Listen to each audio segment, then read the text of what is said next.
Você falou do atleta em questão, né? Nós estamos falando do Igor Paixão, né? Que, como você falou, agora é fácil falar, né? É uma realidade, não é mais um menino de base, um atleta de base, é uma realidade.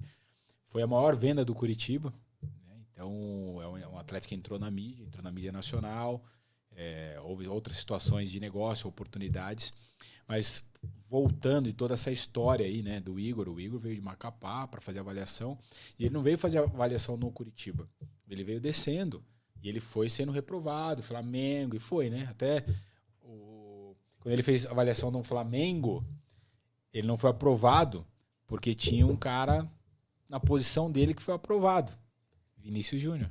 Então, assim, a competitividade era alta, Só né? isso. Só Vinícius Júnior. Né? Então, assim, mas veio para Curitiba, e o seu Zé Paixão, né? O Zé, carinhosamente que eu chamo, com a mãe e o pai, falou assim, cara, menino tem qualidade, vamos dar oportunidade pro nosso filho. E o Zé foi chamado de maluco, de sair da onde ele estava, com uma mão na frente, uma mão atrás, para ajudar o filho, né, a buscar essa oportunidade para o filho de se tornar um atleta de futebol profissional com 13 para 14 anos, né? Tipo assim, que nem você falou. Essa é uma história bonita, de final, nem final, né? Porque o Igor tá com 23 anos, tá numa carreira, né, numa sequência aí, oportunidade de tá fazendo um baita campeonato na Holanda e daqui a pouco, né, até voos maiores, mas a questão de tudo, como começou dele, veio para Curitiba, foi aprovado, como você comentou, foi para a categoria de base, tem a questão da altura, que muitas vezes, hoje ainda é empecilho, as pessoas perguntam qual o tamanho, qual não sei o quê, entendeu? Alguns treinadores ainda tem essa... Então, colocaram na cabeça dele que tamanho faz toda a diferença. Aí você tem que falar, puta, Messi, não sei quem, Romário, aí você tem que começar a dar exemplo, Quanto né? que ele tem de altura? Ele tem 1,68, 1,69. Nem é tão baixo, sim. A impulsão dele é maravilhosa. Isso ajuda ele bastante, né? Então o Igor tá um touro. Mas falando, ele foi aprovado, ele foi pro Curitiba, começou, né, na categoria de base. E o pai e a mãe aqui se adaptando numa cultura nova. Cara, eu sou de fora. Então, a Curitiba não te aceita tão bem no primeiro momento, né? Não é uma crítica à cidade, é uma constatação, né? Ter essa adaptação, chegar e se aproximar, emprego, trabalho, geral para a família, etc, etc. E aí o Igor foi buscando o espaço dele, no clube, foi tendo as oportunidades, foi passando de etapa, 15, 17, e aí tem um dado, para não prolongar muito, assim, um dado muito importante. O Igor, quando foi profissional, ele, né, até eu converso bastante com o Eto sobre isso, dos jogos que ele teve, porque assim, o jogador tem oportunidade, muita gente fala assim, mas não teve oportunidade. Não teve mesmo oportunidade, vamos dar uma olhada aqui. Ele teve oportunidade, ele não foi tão bem nessa primeira passagem como profissional. E aí o Curitiba foi para a Série A. O Curitiba foi para a Série A. E nós, no escritório, juntamente com a família, a nossa relação com a família é muito próxima, muito verdadeira. Né? O agenciamento, quando ele é transparente, ele é ideal, ele tem que ser assim. Não pode ser você não poder falar a verdade. Senão você não quer falar, que a gente estava falando anteriormente, senão você não ajuda, né? E aí chamam o Igor, e aí, Igor, cara, o Curitiba tá indo pra Série A. Não é o Igor Paixão, é o Curitiba. Você não vai jogar Série A. Então a gente pensa pro menino que achando que aquele era o momento de colocar na cabeça de um atleta, de falar, não, você não vai Série A, não tem que pensar em outro negócio para você, outra oportunidade, que você precisa jogar, você precisa mostrar seu talento, você tem que fazer números. Entendeu? Nós precisamos chegar lá e falar, cara, jogou quantos jogos? Quantos gols? Quanta assistência? Futebol é números. Entendeu? Aí ele foi pro Londrina. E o Londrina estava na Série C. Então o menino sai de uma Série A, um clube como Curitiba, e vai para uma Série C. E comprou a ideia. O Igor comprou a ideia da Série C. O Igor entendeu o processo da Série C. Ele entendeu o porquê dele ir para uma Série C. E aí ele se destacou na Série C. E ele voltou pro Curitiba. Só que ele não voltou pro Curitiba como o cara. Ele não voltou como o cara. A gente fala o paraguaio, né? Então, o paraguaio tava lá.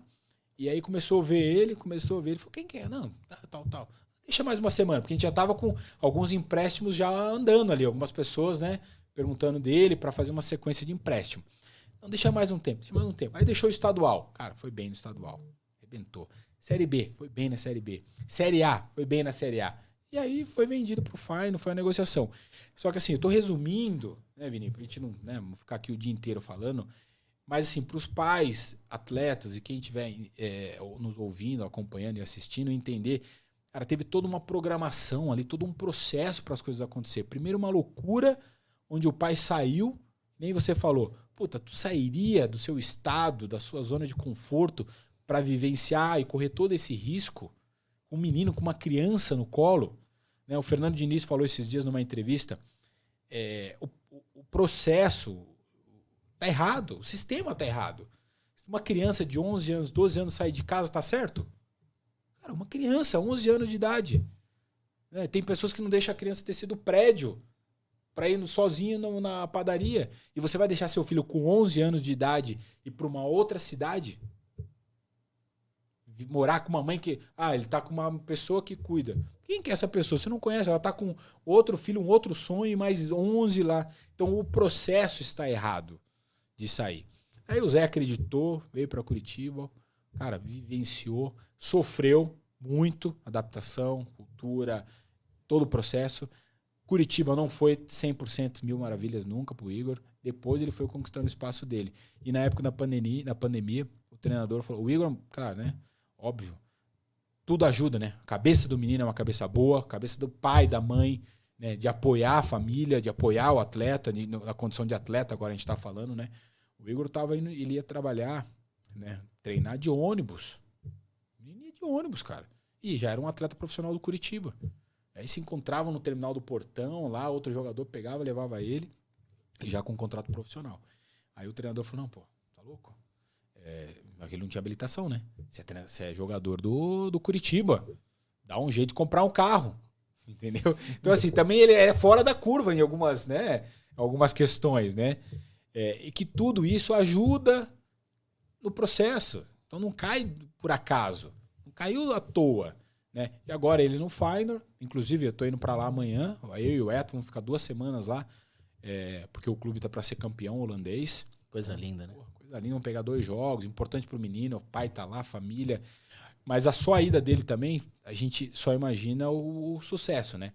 Por exemplo, tá longe de mãe, porque não pode ficar lá por questão de visto, tem algumas burocracias, então vai pai, vai mãe, troca, é uma nova cultura. Uma coisa que eu falo pros pais aqui, cultura, estudo, educação, isso ninguém te tira. Esquece esse negócio de jogador tem que ser burro. Isso não existe. A pessoa mal informada é fácil para alguém te enganar. Entendeu? Você pode ter pessoas que você confia. Por exemplo, eu não sou advogado. Nós temos um jurídico no escritório. Eu leio, repasso para ele e entendo o processo. Né? Então, falando da cultura, onde que eu quero chegar? O inglês. O Igor teve dificuldade na adaptação. O Igor chegou lá, foi a segunda maior compra do Feyenoord, a maior venda do Curitiba, a segunda maior compra do Feyenoord. Cara, se você pagou uma bala no cara, o que você quer? Se você contratar um cara que milionário, você tem que chegar trabalhando. Vou conhecer Curitiba. Não, filhão. Curitiba você conhece depois. Senta aqui, vamos, né? Vamos trabalhar. E ele teve dificuldade e um dia o treinador comentou, cara, o Igor não joga porque ele não entende o que eu falo. Ele não entende. Pô, imagine, você não fala o cara, ele só entende gol, gol, gol, gol. Entendeu? Então essa adaptação teve um sofrimento para a família, teve um sofrimento para o atleta, teve uma adaptação de clima, Europa e tudo, todo um processo, mesmo com retorno financeiro. Hoje ele tem uma condição financeira diferente. Agora, faz aula particular de inglês, entendeu por que precisa fazer a aula particular de inglês, entende o respeito da cultura holandesa, né? Porque a primeira língua lá é o holandês. Então ele tem que entender isso também, tentar se esforçar para isso. Entender que a Europa é diferente do Brasil. Muitas vezes, eu não estou falando de bom ou ruim, estou falando só de diferença. Aqui muitas vezes o atleta se passa a mão na... Você trabalhou no clube, pô, você tem um menino diferente, o que acontece? Passa a mão na cabeça dele. Se ele fizer uma cagada, aquele é meia boca. Ele fez uma cagada, o que acontece com meia boca? Tchau. Simples assim. E o bonzinho vai ser tratado diferente. Lá na Europa não tem essa não, ninguém avisa aí, Igor, é banco. Cara, é banco e banco. E pronto. Não tem esse negócio de isso é historinha não, né? Então, quando eu falo da cultura, eu falo assim, puta, se seu filho aprender uma outra língua, ninguém vai tirar isso dele. Se ele vai virar jogador ou não, não importa. Isso é enriquecimento pessoal. E se ele virar um atleta profissional, ele já está preparado, porque o inglês, falando do inglês especificamente, vai usar no mundo inteiro. Se ele for para a China, ele vai falar inglês. Se ele for para a Arábia, ele vai falar inglês. Se ele for para a Europa, ele vai falar inglês e pronto. Isso tudo vai ajudar, né? Então eu pego muito, como você falou, as exceções, né? No nosso projeto, assim, nós não trabalhamos com 1%. Nós trabalhamos com 99%. Porque o 1% ele vai sozinho. Cara, ele vai estourar. O 99% não vai virar jogador, vai ficar pelo meio do caminho. E esse que precisa de um plano B para a vida, né? E a gente tenta também se dedicar nesse 99%.